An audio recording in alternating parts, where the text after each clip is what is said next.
Residents of Kirengyere village in Chanamia sub-county, Kabale district are increasingly alarmed by the conditions at their local garbage dumping center, which bears a disturbing resemblance of the Kiteezi landfill that recently claimed over 34 lives and affected more than 50 households. The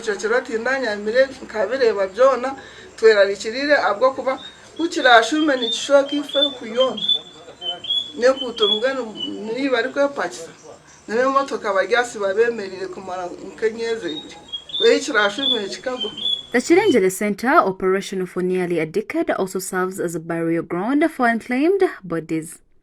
This dual purpose has heightened concerns among residents who fear a similar disaster that could unfold in their community.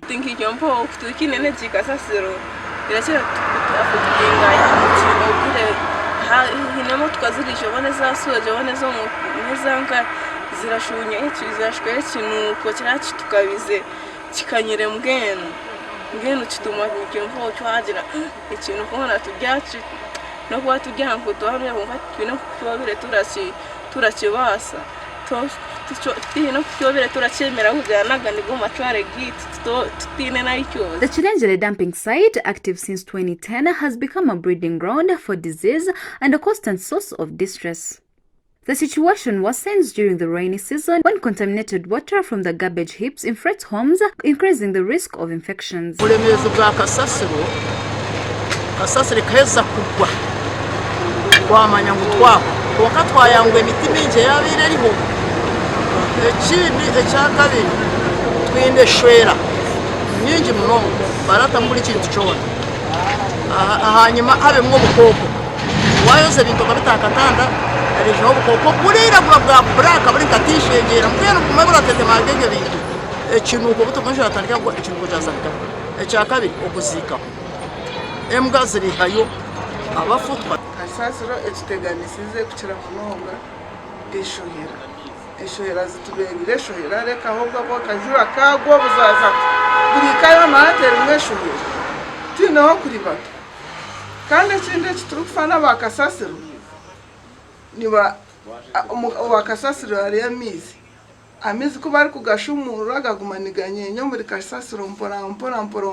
The presence of unclaimed bodies in shallow graves has led to incidents where animals, particularly dogs, have exhumed remains, adding to the residents' anxiety.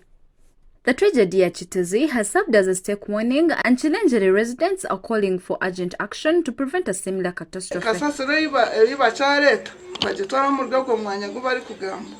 Omuntu na kasasiro bihe muki abantu turi bingi tunitikanga magana 5 twana bakwasibweho abwa kasasiro eshoyera muna abantu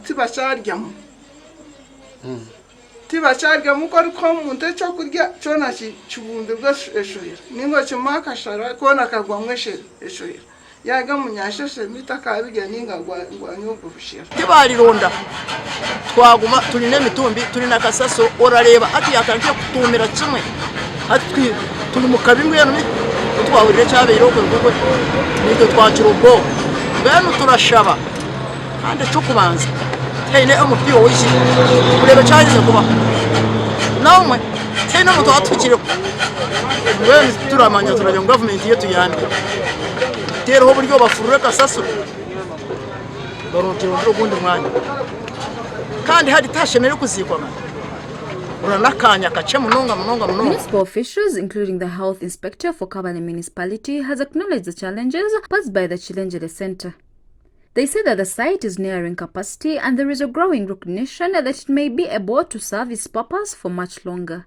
They add that the plans are reportedly underway to secure a larger, more suitable location for waste disposal located further from residential areas. This place is older than these homes around.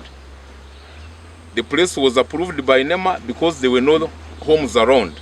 But when we started using it after 10 years, we saw people trying to buy, both land around the site and started putting up structures and homes.